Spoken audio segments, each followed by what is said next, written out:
dương mà mơ làm hạt tìm muối kẹn này gần sau chẳng muốn đừng dương kẹn này gần sau đừng ban dương trơ tai pa xe nhà về sân nhưng thôi bạn vùng ở chỗ á hai dương có ban riêng rồi đã tự tôn cho mình là ca pa xe nhà bởi sân chỉ bột và bột cứ ban xe nhà bột bây giờ nãy cùng chỉ tháp pa cứ mình đây thêm miên xe nhà hay miên miên vùng miên xe nhà hay miên vùng có chỗ miên xe nhà cả này đôi là nè chẳng á nhưng hai thập pa anh này ấy có hai thập pa đây trong mà sân chuyện đỏ nó ba cho mùi nặng đỏ nó có bàn bố bố ba cho mùi nặng đỏ bàn đỏ đỏ ba cho mùi nặng bốคือbàn đỏ đâyต่อbơ lòng hạt ទីមួយរបស់យើងគូដកវាមកខាងក្រោមតោះលំហាត់ទីមួយគឺបាន3ចឹងមិញសញ្ញាផ្ទុយគ្នាគឺចេញដក2នេះសញ្ញាដូចគ្នាគឺចេញបូកវិញចឹង3ដក2 3ដក2គឺ1ណាយើងកណនាពីឆ្វេងទៅស្ដាំណាចា1 1បូក3គឺឃើញ4ចឹងចម្លើយវា4លំហាត់ទី2ដក15ចឹងប៉ះសញ្ញាមកនេះសញ្ញាដូចគ្នាចឹងបើសញ្ញាដូចគ្នាចេញបូក10សញ្ញានេះផ្ទុយគ្នាទៀតចាំបើផ្ទុយគ្នាគឺត្រូវចេញដក3កណនា2ម្ដង2ម្ដងសិនមកតោះដក15បូក10មានន័យថាខាត15ចំណេញ10ជាងស៊ីសងគ្នាទៅយើងខាតឲ្យ15ប៉ុន្តែចំណេញ10មកវិញចឹងយើងនៅតែខាតហ្នឹងតែគ្រាន់តែយើងខាត់តែ5មែនណាយើងឃើញដក5ចំទៀតដក3ដក5ដក3មានន័យថាខាត5ហើយខាត3ទៀតស៊ីសងទៅយើងខាតគឺយើងខាតដល់ទៅ8សរុបមកចម្លើយឃើញដក8តោះ x ដក17នៅដដែលបន្តទៀតមកប៉ះសញ្ញាទៀតហើយនេះសញ្ញាខុសគ្នាឃើញទេបើខុសគ្នាចេញដកអីដក12ហើយបូកជាមួយនឹង4ស្មើចឹងយើងកណនា2ម្ដង2ម្ដងណាដក17ហើយដក12ទៀតដកប្រហែលដក29ខាត17ហើយខាត12ទៀតសរុបទាំងអស់យើងខាត29យើងដក29ហើយបូកជាមួយនឹង4ខាត29ហើយចំណេញ4ចឹងយើងនៅតែខាតហ្នឹងប៉ុន្តែយើងខាតតិចជាងមុនខាតធំតែ25ទេដោយសារយើងចំណេញ4មកវិញហ្នឹងនេះចម្លើយវាឃើញដក25តោះចុងក្រោយចឹងយើងនៅតែប៉ះសញ្ញាដដែលទេសញ្ញាដូចគ្នាចឹងចេញបូកហើយបន្តទៀតមកបូក4សញ្ញាដូចគ្នាសញ្ញាដូចគ្នាគឺចេញបូកណាបូក2ហើយនេះសញ្ញាដូចគ្នាទៀតហើយចាបើដូចគ្នាទៀតគឺបូកឯងនឹងសរុបទាំងអស់សុទ្ធតែជាប្រមាណវិធីបូកចឹងបូកម្ដងឲ្យរួចរាល់តែម្ដងទៅ9បូក5 9បូក5ឃើញ14ចម្លើយចុងក្រោយគឺ14តោះលំហាត់ទី1ចប់ឥឡូវចូលមកដល់លំហាត់ទី2គេឲ្យយើងបដូរប្រភេទទៅជាចំនួនទស្សភាគចំនួនទស្សភាគយើងតំណាងថាវាមានសញ្ញាចុចណាវាមានសញ្ញាចុចចាអញ្ចឹងយើងមើលលំហាត់របស់យើង13លើ10ធ្វើម៉េចដើម្បីបានចុចយើងគ្រាន់តែយកលេខ13ទៅចែកនឹង10ទៅដាក់ម្ដងចាសំណល់សល់3ថែម0កាត់ចុចដាក់បាន3ដង30ដក0នេះឃើញ1.3ណាចម្លើយឃើញ1.3ចឹងអត់ពិបាកអីពួកយើងគ្រាន់តែយកទៅចែកទៅចឹងស្មើជាមួយនឹង1.3ចឹងខាងក្រោមនេះណាគាត់ចាំបាច់ធ្វើឲ្យទេចឹងគ្រាន់តែយកវាទៅចែកទៅជាការស្រេចចឹងបដូរប្រភេទទៅជាចំនួនទស្សភាគក៏បានបញ្ចប់លំហាត់ទី3កណនាចាកណនាប្រមាណវិធីមានបូកដកហើយនិងគុណចែកចឹងយើងមកមើលប្រមាណវិធីរបស់យើងតោះមើលប្រមាណវិធីរបស់យើងអានេះជាលំហាត់ទី3ជាខ្ញុំដាក់លំហាត់ទី3វិធីសាស្ត្រដែលងាយស្រួលគឺយើងធ្វើតាមវិធីមេអំបៅមកចាវិធីមេអំបៅលឿនភាគបែងលេខតូចតូចទេយក1គុណនឹង3បាន3នេះសញ្ញាដកចានៅសញ្ញាដកដែលបន្តទៀតមកយើងយកមេអំបៅចាយក2ទៅគុណជាមួយនឹង1 2គុណនឹង1គឺបាន2តែចាំណាអាពណ៌បៃតងហ្នឹងគឺដាក់នៅខាងក្រោយយកពណ៌ផ្កាឈូកហ្នឹងគុណដាក់ទៅមុនណាអញ្ចឹងភាគយកទី1គុណភាគបែងទី2ដាក់ទៅមុនដាក់ទៅខាងមុខបន្តទៀតមក2ភាគបែងទី1ទៅគុណភាគយកទី2ដាក់ខាងក្រោយដល់ពេលភាគបែងរបស់វាសរុបរួមគ្នាហ្នឹងយើងយក2គុណ3វិញណាយក2នេះទៅគុណជាមួយនឹង3នេះភាគបែង2ជាមួយភាគបែង3នេះគុណបញ្ចូលគ្នាទៅឃើញ6 สรุปទៅគឺយើងឃើញ1/6ហេតុទី1ចប់ដំណឹងហ្នឹងគេហៅថាវិធីមេបែងតាមនេះគឺលឿនយើងចង់ធ្វើតម្រូវភាគបែងក៏បានដែរមានតម្រូវភាគបែងជាភាគបែងរួម6យើងគុណលើក្រោមហ្នឹងតែហ្នឹងវារៀងយូរដែរចឹងណាគូណែនាំវិធីលឿនទៅបន្ទុកគឺយ៉ាងបានដូចគ្នាតោះភាគបែង4ភាគបែង7តោះមេបែងមកលឿនណាចឹងណាគ្រូយកពណ៌ផ្កាឈូកទៅដែរនេះផ្កាឈូកនេះតោះអញ្ចឹងលេខគុណលេខសញ្ញាគុណសញ្ញានៅពេលដែលយើងឃើញប្រមាណវិធីអញ្ចឹងណាលេខដក5គុណមួយលេខ7ឃើញទេដក5គុណមួយ7លេខគុណលេខសញ្ញាគុណសញ្ញាលេខគុណលេខឃើញ35សញ្ញាដកគុណសញ្ញាបូកចេញដកដូចប៉ះនេះដែរសញ្ញាគុណហ្នឹងណាសញ្ញាប្រមាណវិធីគុណចំនួនគុណរត់ទៀតដូចប៉ះអញ្ចឹងកាលណាសញ្ញាដូចគ្នាគុណជុំនេះឃើញបូកសញ្ញាដកខុសគ្នាគុណជុំនេះឃើញដកអញ្ចឹង5នេះគឺសញ្ញាដកហើយ7នេះសញ្ញាបូកអញ្ចឹងគុណយកគ្នាគឺវាផ្ទុយគ្នាហើយអញ្ចឹងបានដក35សញ្ញាបូកនេះនៅដដែលណាសញ្ញាបូកហើយយើងយកបៃតងចាយក4ទៅគុណជាមួយនឹង3មក4 3ដង12ចែកជាមួយនឹងភាគបែងនេះគុណចូលគ្នាឃើញ28តោះស៊ីសងគណនាលេខខាងលើចាលេខខាងលើគិតខាត់ចំណេញណាពេលដែលមានតែបូកហើយដកចឹងគិតខាត់ចំណេញដក35ខាត់35បូក12ចំណេញ12កាត់ស៊ីសងទៅយើងនៅតែខាត់នឹងឯងណាព្រោះយើងខាត់ច្រើនណាខាត់ដល់តែ35ប៉ុន្តែយើងបានចំណេញមក12ស៊ីសងទៅយើងនៅតែខាត់ហ្នឹងតែយើងខាត់តិចជាងមុនចឹងចង់ដឹងថាខាត់ប្រមាណយើងគ្រាន់យក35ដក12ចោលទៅឃើញ27ចាអញ្ចឹងមានន័យថាយើងនៅតែខាត់ហ្នឹងតែខាត់តិចជាងមុនខាត់តែ27ទេចែកជាមួយនឹង28ណាសម្រួលអត់បានទេទុកចោលប៉ុណ្ណឹងតោះយើងមកមើលប្រមាណវិធីគុណប្រមាណវិធីគុណចំនួនគុណ relative ណាគ្រូធ្វើគុណមួយណាគ្រូធ្វើចែកមួយទៀតចាអាចបញ្ចប់បានវីដេអូហ្នឹងចំណុចកន្លែងលំហាត់ហ្នឹងវីដេអូហ្នឹងឯងតោះចឹងប្រមាណវិធីគុណចាប្រមាណវិធីគុណយើងដឹងហើយដើម្បីគុណប្រភិកយើងយកភាគបែងភាគយកចាគុណជាមួយនឹងភាគយកហើយភាគបែងគុណជាមួយនឹងភាគបែងអញ្ចឹងស្មើជាមួយនឹងគុណឡើងទៅឃើញ32សេលេខ2ត្រាទុក1 4ម្ដង4 4ត្រាទុក3មិញណា32ត្រាទុក3 4ម្ដង4 4នឹង3 7ចាអញ្ចឹងលេខគុណលេខសញ្ញាគុណសញ្ញាលេខគុណលេខឃើញ72សញ្ញាបូកអត់មានអញ្ចឹងមានន័យថាប្រកបបូកហើយបូកគុណនឹងដកចេញដកនេះចែកជាមួយនឹងខាងក្រោមគុណចុះនេះគឺ210យើងអាចសម្រួលទៅយើងចែកជាមួយនឹងចែកជាមួយនឹង3សិនទៅឃើញថាចែកជាមួយនឹង3ដាច់ចឹងឃើញដក24ចាចែកនឹង3ទៅឃើញដក24ក្រោមចែកនឹង3ទៅឃើញ70ចានេះសម្រួល2បានទៀតនេះសម្រួលមួយណាដក12លើ35នេះអស់ហើយសម្រួលលេខបានហើយចាឃើញថាបើធ្វើអញ្ចឹងវាជាច្រើនអ្នកគ្រូអត់ចង់ធ្វើអញ្ចឹងទេរបៀបមួយទៀតសាក់ធ្វើអញ្ចេះសិនយើងសម្រួលវាសិនឃើញលោវាតិចជាងហ្នឹងណាឃើញលោធ្វើតិចជាងហ្នឹងកាលណាដែលប្រមាណវិធីគុណអញ្ចឹងគឺយើងអាចសម្រួលបានអញ្ចឹងទី1អ្នកគ្រូមើលប្រភេទតែមួយសិនប្រភេទតែមួយនេះអ្នកគ្រូថាសម្រួលបានណាសម្រួលនឹង3លើក្រោមចែកនឹង3ណាអញ្ចឹងបើសម្រួលបានអ្នកសម្រួលលើក្រោមចែកនឹង3ទៅសល់6អានេះចែកនឹង3ទៅសល់7អញ្ចឹងប្រភេទទី1របស់យើងក្រោយសម្រួលគឺឃើញ6លើ7ហើយគុណតោះចុះប្រភេទទី2នេះក៏សម្រួលគ្នាបានដែរនេះអ្នកគ្រូសម្រួលនឹង2ដែរមកចាអញ្ចឹងយក4ចែកនឹង2បាន2តែសញ្ញាដកកុំភ្លេចដាក់ឲ្យគេមកវិញណា10ចែកជា2បាន5នេះបានប៉ុណ្ណឹងហើយសាក់លបងគុណនេះចាសាក់លបងគុណយកចាអក្សរ6គុណដក2 7គុណនឹង5អញ្ចឹងលេខគុណលេខសញ្ញាគុណសញ្ញា6 2ដង12ហើយសញ្ញាអត់មានលេខ6ក៏អត់មានអញ្ចឹងបូកហើយបូកគុណដកសញ្ញា2គឺចេញដក35ឃើញទេចម្លើយដូចគ្នាប៉ុន្តែអាមួយខាងលើគឺគុណចូលទាំងដុលដល់ពេលវិធីខាងក្រោមនេះគឺយើងសម្រួលលេខសិនសម្រួលវាតូចហើយចាំយើងគុណអូខេអញ្ចឹងចា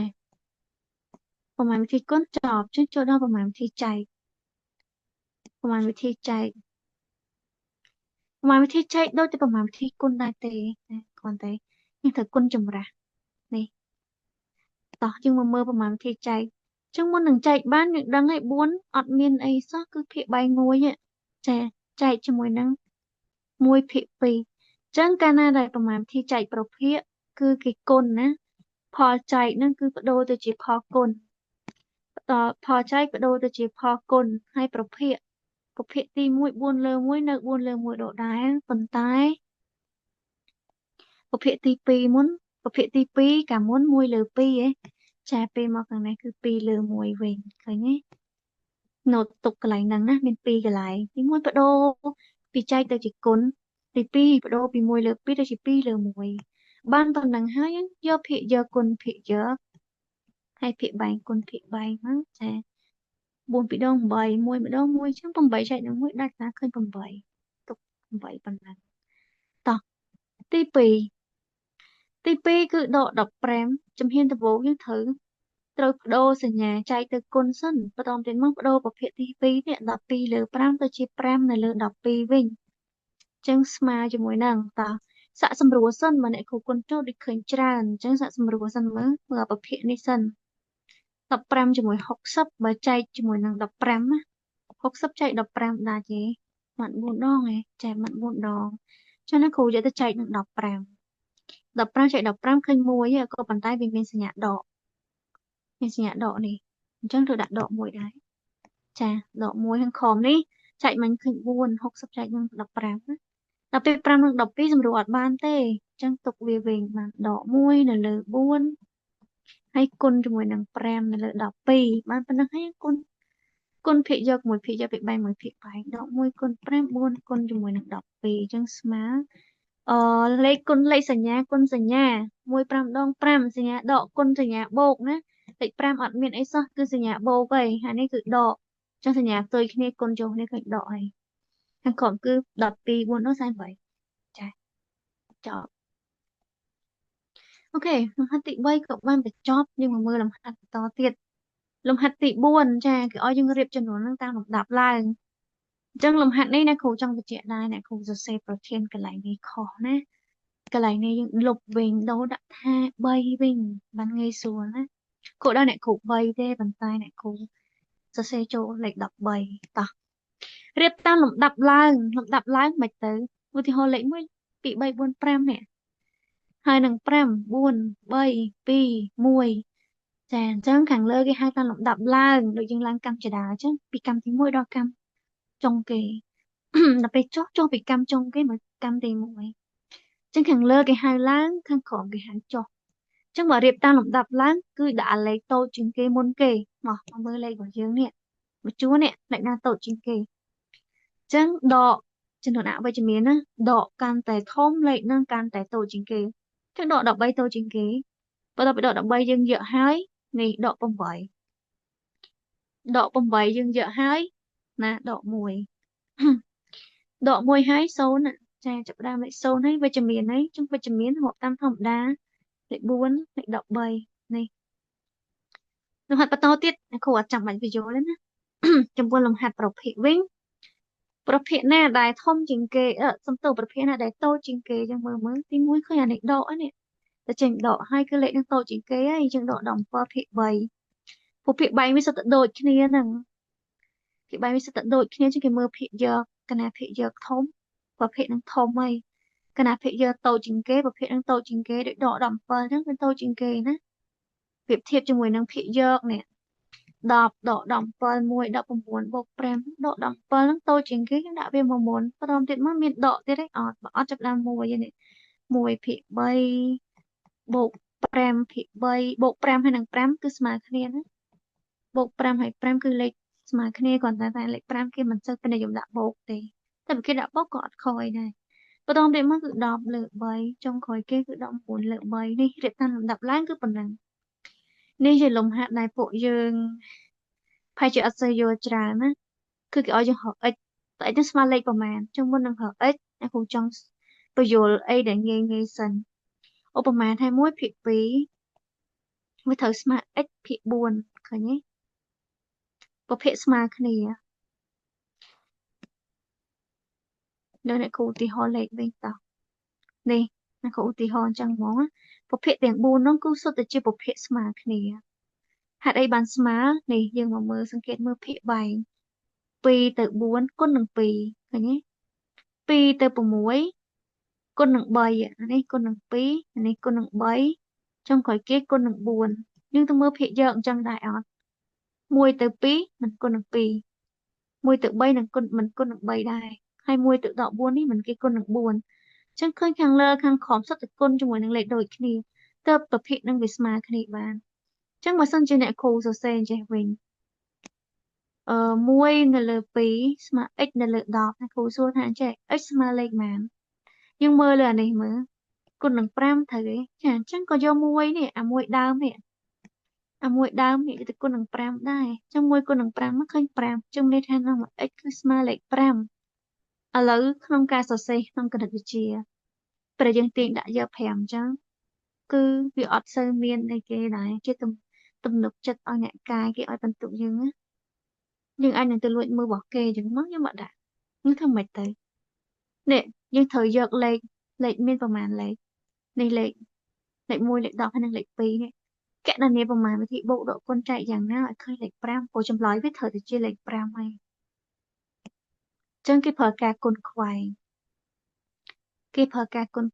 គុណខ្វែងមិនទៅ1លើ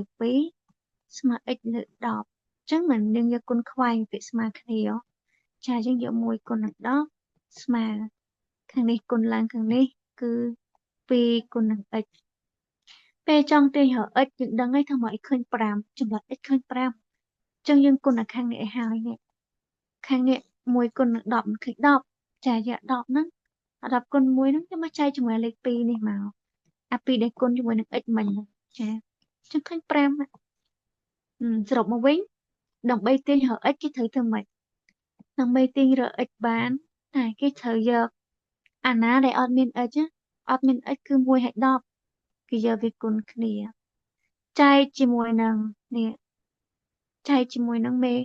អាណាដែលត្រូវគុណជាមួយនឹង x គឺចែកអស់ហ្នឹងចែកជា2ចឹង10ចែកនឹង2បាន5ចប់ណានៅក្នុងហ្នឹងគឺគេធ្វើបែបហ្នឹងគឺការគុណប្រើការគុណខ្វែងបើសិនជាលំហាត់យើងគណនាអត់ដាច់ទេចែកទៅអត់ឃើញជាចំនួនគត់ទេទុកជាប្រភេទទៅលំហាត់ខ្លះអាចនឹងចឹងតោះឥឡូវយើងមកមើលរបៀបទាញរកងាយលឿននេះទាញរក x ឃើញទេអាណាដែលអត់ជាប់តាក់ទងមួយ x អត់មានគុណអត់មានខ្វែងទៅឃើញ x នេះ4គុណ6យើងដាក់4គុណ6ចែកជាមួយនឹងអាណាដែលគុណជាមួយនឹង x លេខ8ចាយើងចែកជាមួយលេខ84 6ដល់24ចែកនឹង8មកឃើញ3ចាដូចនេះ x ឃើញ3ចំណុចវាតោះលំហាត់នេះឃើញទេអញ្ចឹងទាញរក x ចាទាញរក x ទាញ x មកស្មើជាមួយនឹងអាណាអត់គុណអាណាអត់មានជាប់ x គឺ10ជាមួយនឹង9ចាហើយអាណាដែលត្រូវគុណជាមួយនឹង x គេលេខ18ចាចែកជាមួយ18នឹងឯងឃើញ90ចែកជាមួយ18ដាក់បាន5ដងចាចម្លើយគឺ x ស្មើ5តោះខ្ញុំហាត់បន្តទៀតចាយើងទាញរកអីទាញរក x ចឹង x ស្មើអី x ស្មើជាមួយនឹងដក2ណាអាណាអត់ជាប់តាក់ទងមួយ x ហ្នឹងគុណគ្នាមកនៅខាងលើហើយនៅភាគបែកនៅភាគយកហើយអាណាត្រូវគុណជាមួយនឹង x ហ្នឹងដាក់វានៅភាគបែកនេះ4អញ្ចឹងឃើញដក4ចែកជាមួយ4ចែក4បាន1សញ្ញាដកអានេះអត់មានគឺបូកហើយប្រកបសញ្ញាបូកណាចឹងសញ្ញាផ្ទុយគ្នាផ្ទុយគ្នាជាដកអីតោះចុងក្រោយគេយើងចង់ទាញរកអីចង់ទាញរក x ចាទាញរក x ស្មើ x ហ្នឹងត្រូវគុណមួយលេខ17អញ្ចឹង17ត្រៀមខ្លួនឲ្យហើយនៅភាគបែកគេហើយបន្តទៀតមក51គុណជាមួយដក12ចាគុណដក12តោះតែគូសម្រួលលឿនណា51នឹង17សម្រួលនឹង17បាន1នេះបាន3អញ្ចឹងបាន3គុណនឹងដក12ចែកជាមួយ1អញ្ចឹងឃើញដក36ចែកនឹង1គឺដក36ចានេះចប់លំហាត់ទី4ហ្នឹងលំហាត់ទី5ហ្នឹងចប់តទៀតលំហាត់ទី6ហាត់ទី6អត់មានកណនីអីទេឲ្យខ្ញុំប្រាប់ឈ្មោះប្រាប់ឈ្មោះថាអញ្ចេះ51ហ្នឹងគេហៅចំនួនអីគេ51ហ្នឹងឈ្មោះវាភាគរយចាប៉ុណ្ណឹងចប់ហើយអានេះគេហៅអីគេនេះមានភាគយកភាគបែងអញ្ចឹងអាហ្នឹងគេហៅថាប្រភេទមិនអញ្ចឹងហ៎ហើយចុងក្រោយគេនេះស្អីគេមានចុចហ្នឹងមិនគេហៅថាចំនួនទស្សភាគចាចប់អញ្ចឹងបើសិនជាគេឲ្យយើងបំបែក51%ទៅជាប្រភេទ51%នេះទៅជាប្រភេទគឺបាន51លើ100ហើយបើសិនជា51%នេះទៅជាទស្សភាគគឺស្មើ0.51 0.51នេះគឺបានមកពី51លើ100សិន ចឹងឲ្យតែយើងឃើញសញ្ញាភាគរយមានន័យថាចែកជាមួយនឹង100ហើយលេខខាងមុខ51យើងទៅដាក់ពីលើហើយគ្រាន់តែយើងលេខ51ហ្នឹងមកចែកជាមួយនឹង100ហ្នឹងមកខ្លាចទៅជាចំនួនថ្មីមួយទៀតគឺចំនួនទស្សភាគតោះចប់តោះប្រហែលវិធីអានេះអត់ពិបាកទេណាអង្គុយបូកខ្លួនឯងទៅឃើញ55ចាតោះនេះ1ការ៉េ2ការ៉េ3ការ៉េ4ការ៉េ5ការ៉េចឹងយើងដឹងហើយថា1ការ៉េ1គុណ1ខ្លួនឯងប៉ុន្មានដង1គុណនឹង1ខ្លួនឯង2ដង2ការ៉េ2គុណនឹង2ខ្លួនឯង2ដង3ការ៉េ3គុណនឹង3ខ្លួនឯង2ដង4ការ៉េ4គុណនឹង4ខ្លួនឯង2ដង5ការ៉េ5គុណនឹង5ខ្លួនឯង2ដងចឹង1ការ៉េ1គុណនឹង1 1បូកតោះ2ដង4បូក3ការ៉េគឺ9ណាបូក4ការ៉េដល់6បូក25តោះគណនាលេខប៉ុណ្ណឹងខ្លួនឯងនេះអានេះបានមកពីអានេះ4បានមកពីអានេះនេះបានមកពីអានេះនេះបានមកពីអានេះអានេះបានមកពីអានេះហើយអានេះបានមកពីណានេះ1ការ៉េ2ការ៉េ3ការ៉េ4ការ៉េ5ការ៉េអូខេតោះគណនាខ្លួនឯងតោះបន្តមកទៀតចាបន្តមកទៀតគឺគីបចាបើគីបវិញមានន័យថាគុណខ្លួនឯង3ដងចានេះ2គុណ2គុណ2 3ដងមក3គុណនឹង3គុណនឹង3 3ដង4គុណនឹង4គុណនឹង4 3ដង5គុណនឹង5គុណនឹង5 3ដងគុណឃើញហើយយកពុះវាមកបូកចូលគ្នាមកចោលតោះគឺខ្លួនឯងណាឬការ៉េទៀតហើយគឺឬការ៉េនេះចានឹងអ្នកគ្រូនឹងបោះតារាងឲ្យអញ្ចឹងឬការ៉េនៃ4ស្មើ2ឬការ៉េនៃ9ស្មើ3ឬការ៉េនៃ25ស្មើ5តោះឬការ៉េនេះ100ឃើញ10ដក4ការ៉េចាំហ្មងមិញ4គុណនឹង4ខ្លួនឯង2ដងគឺ16ដកទៅឃើញដក6ចម្លើយវាដក6តោះ F ចាឃើញស្វ័យគុណ1ឯងហើយឃើញស្វ័យគុណ2ឃើញស្វ័យគុណ3ឃើញស្វ័យគុណ4ឃើញស្វ័យគុណ5ឃើញស្វ័យគុណ6តោះចាអញ្ចឹងលេខ1ចាំណាលេខ1លើកស្វ័យគុណ1ក៏នៅតែ1ការ៉េមានន័យថា1គុណនឹង1ខ្លួនឯង2ដង1គុណនឹង1ខ្លួនឯង3ដងក៏នៅតែ1គុណនឹង1ខ្លួនឯង4ដងក៏នៅតែ1គុណនឹង1ខ្លួនឯង5ដងក៏នៅតែ1គុណនឹង1ខ្លួនឯង6ដងក៏នៅតែ1ឧបមាថាអ្នកគ្រូដាក់ថា1សេគុណ2024បូក1សេគុណ2025ថែមទៀតចឹងណាចឹងក៏នៅតែ1សេគុណ2024នេះ1គុណនឹង1គុណនឹង1ខ្លួនឯង2024ដងក៏នៅតែ1ដែរអានេះវិញ1គុណនឹង1ខ្លួនឯងចំនួនប៉ុន្មានដង1គុណនឹង1ខ្លួនឯងចំនួន25ដងតែក៏នៅតែឃើញ1ដែរចឹងបូកចូលគ្នាចាចប់តោះស្វ័យគុណ0ចាចំនួនអីក៏ដោយណាលើកស្វ័យគុណ0គឺស្មើនឹង1ទាំងអស់លេខដែលលើកស្វ័យគុណ0គឺស្មើនឹង1ទាំងអស់ណានេះបូក8ដងនេះ1សេគុណ0 1 2សេគុណ0 1 3សេគុណ0 1 4សេគុណ0 1 5សេគុណ0 1 6សេគុណ0 1 7សេគុណ0 1 8សេគុណ0 1ចាអញ្ចឹងបុកចូលគ្នាមកឃើញចាចុះបើសិនជាគេដាក់2025សេគុណ0ចាក៏នៅតែ1អ្នកគ្រូដាក់2025នៅលើ100មួយអញ្ចឹងណាលើកសេគុណ0ទាំងអស់ក៏នៅតែ1ចាឲ្យតែលើកម្ដុំហ្នឹងគឺឲ្យតែលើកសេគុណ0គឺដឹងតែ1ទាំងអស់ប៉ុន្តែបើសិនជាអ្នកគ្រូដាក់ថាដក2025នៅលើ101លើកសេគុណ0ចាអញ្ចឹង1គឺ1តែប៉ុណ្្នេះទេ1តែប៉ុណ្្នេះទេចឹងសញ្ញាដកនៅមុខនៅដកដែរណាសញ្ញាដកនៅខាងមុខនៅដកដែរអញ្ចឹងឃើញឆ្លើយវាដក1នេះចឹងណូតទុកកន្លែងហ្នឹងណាចឹងណាទុកតោះអូខេនេះអ្នកគ្រូមានលុយ$1,200,000ឃើញទេចាអ្នកគ្រូបានរៀបចំបានចែកលុយឲ្យកូនសិស្សដើម្បីរៀបចំកម្មវិធីជប់លៀងមួយ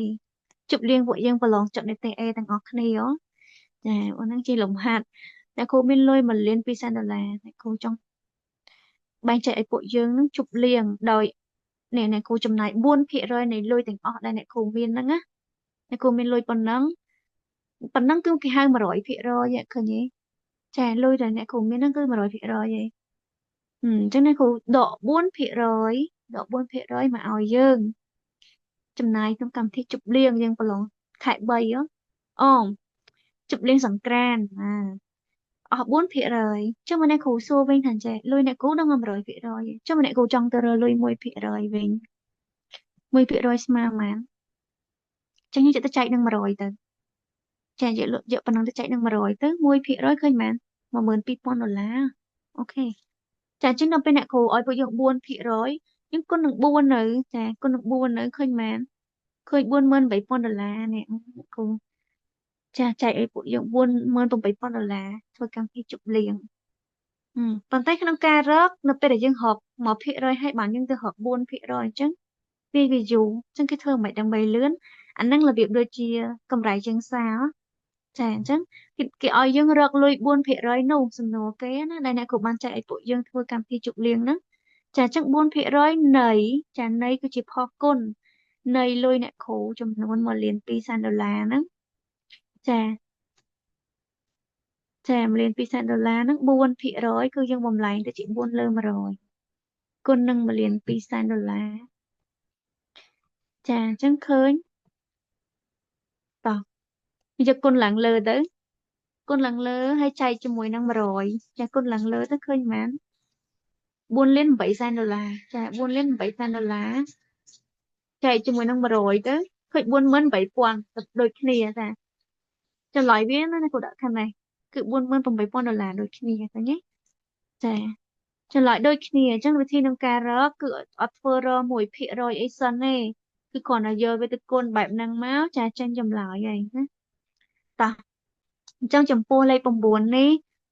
អ្នកគ្រូគាត់ឲ្យយើងយកទៅគិតទេអ្នកគ្រូអត់បានកែឲ្យទេអ្នកគ្រូមានលំហាត់ធរនិមិត្តមួយចាលំហាត់ធរនិមិត្តតកតងជាមួយនឹងប្រភេទមុំណាចាអញ្ចឹងយើងដឹងហើយថានេះគេហៅមុំរៀបណោះចាប៉ុន្តែគេហៅមុំរៀបអត់ឃើញទេបើសិនឯង130 ដឺក្រេអានេះ50 ដឺក្រេឃើញទេចាប៉ុណ្ណឹងមើលតន់ណាអញ្ចឹងបើសិនជាអ្នកគ្រូគិតអានេះវិញយើងមើលតាមមើលណាឃើញមែនអាប៉ុននេះមិនឃើញ50នេះមើលអាប៉ុននេះជា50 ដឺក្រេមិនអញ្ចឹងណាចុះបើធំខាងក្រៅនេះ50ដែរចាទៅប៉ុននេះក៏នៅតែ50ដដែលហ្នឹងមុំកន្លែងតែមួយចាខាងក្រោមនេះក៏ឃើញ130 ដឺក្រេដែរឃើញទេព្រោះវាជាមុំរៀបហ្នឹងអាប៉ុននេះក៏ជាមុំរៀបដែរតែបើប៉ុណ្ណឹងជាមុំរៀបដែរបើប៉ុននេះ50ហើយគឺនៅសល់ប្រហែលប៉ុននេះទៀតគឺជា130ហ្នឹងមិនអញ្ចឹងទេតែប៉ុននេះទៀតគឺជា130ហើយនេះប៉ុននេះគឺ130ដែរចាអញ្ចឹងបើប៉ុណ្ណឹង130នេះគិតទៅមើលមុំមកខាងក្រោមណានេះអាមុំទាំងអស់នេះម៉ាន180ដែរចាឃើញទេប៉ុននេះ130ហីសួរថាប៉ុននេះម៉ានអញ្ចឹងក៏50ដែរឃើញទេអូខេអញ្ចឹងមកប៉ុណ្ណឹងយល់ហើយអ្នកគ្រូមានលំហាត់តូចមួយនេះបើអ្នកគ្រូមានមុំនេះ100 ដឺក្រេអ្នកគ្រូសួរថាចេះមុំនេះអ្នកគ្រូតាំងដោយវាយម៉ាន ដឺក្រេនេះប៉ុននេះមិនយើងមិននិយាយថាមុំរៀបអីចាអញ្ចឹងគេថាវាយបូក100ហ្នឹងឃើញ180មុំរៀបចាអញ្ចឹងទាញរកវាយទៅឃើញ80ទៅមិនបានឃើញ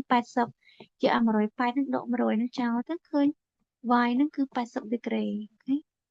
អញ្ចឹងយើងប្រាប់គេថាចាវាយបូក100នេះណាស្មើនឹង180ហេតុអីបើវងកញ្ចក់ប្រាប់គេទៅមុំរៀបក៏ប៉ុន្តែឈ្មោះគេមុំបន្ថែមទេតែវាយើងពិបាកហៅមុំបន្ថែមប្រាប់គេថាតែមុំរៀបទៅអញ្ចឹងចង់រកវាយឃើញមក80 ដឺក្រេទៅមិនឃើញ80យក180ដក100នឹងចោលទៅឃើញ80 ដឺក្រេអូខេអញ្ចឹងចប់អូខេវីដេអូរំលឹកមេរៀននេះចប់ត្រឹមហ្នឹងហើយ